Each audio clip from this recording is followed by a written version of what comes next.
मित्रांनो नमस्कार. आजच्या भागामध्ये आपण पाहतो की इंद्र आता वस्तीतच राहायला लागलेला आहे. सुरुवातीला त्याला या वातावरणाची सवय नसते, पण हळूहळू तो तिथेच राहण्याची सवय लावून घेतो. साधी खोली, साधं जेवण आणि साधं आयुष्य, सगळं काही तो शांतपणे स्वीकारताना आपल्याला दिसतो. इकडे राणी मात्र सतत इंद्राचा विचार करत असते.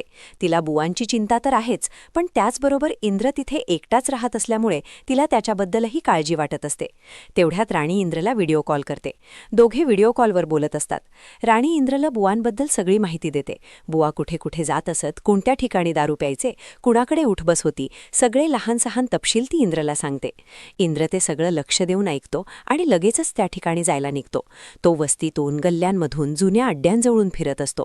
बुवांचा कुठलाही मागमूस मिळतो का हे तो बारकाईने पाहत असतो. तेवढ्यात एका घराच्या खिडकीतून एक माणूस इंद्रला पाहतो. इंद्रला पाहताच तो माणूस घाबरतो आणि पटकन आतमध्ये निघून जातो. इंद्रला याची जाणीव होते, पण तो काही न बोलता शांत राहतो.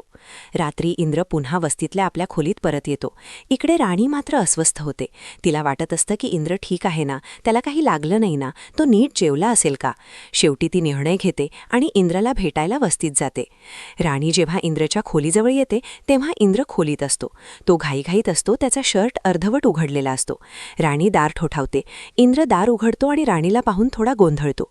तो लगेच बाजूला तोंड करून शर्टची बटणं लावतो आणि म्हणतो, सॉरी सॉरी. राणी आत येते. इंद्र विचारतो, राणी काय झालं, काही हवं होतं का. त्यावर राणी शांतपणे सांगते, नाही इंद्र सर, मी इथे तुम्हाला माफ केलं म्हणून आलेली नाही आणि मी अजून तुम्हाला माफही केलेलं नाही. मी फक्त तुम्हाला काही हवं नको आहे का हे विचारायला आले आहे. इंद्र थोडा आश्चर्याने तिच्याकडे पाहतो. राणी पुढे म्हणते, तुम्हाला असं वाटत असेल की मी इथे भावनांमुळे आले, पण तसं नाही. तुम्ही माझ्या मनात जे आहे त्यासाठी मी आलेली नाही. इंद्र हलकंसं हसतो आणि म्हणतो, बरं मग बस ना. पण राणी लगेच म्हणते, नाही मला जायचंय, फक्त एवढंच विचारायला आले होते.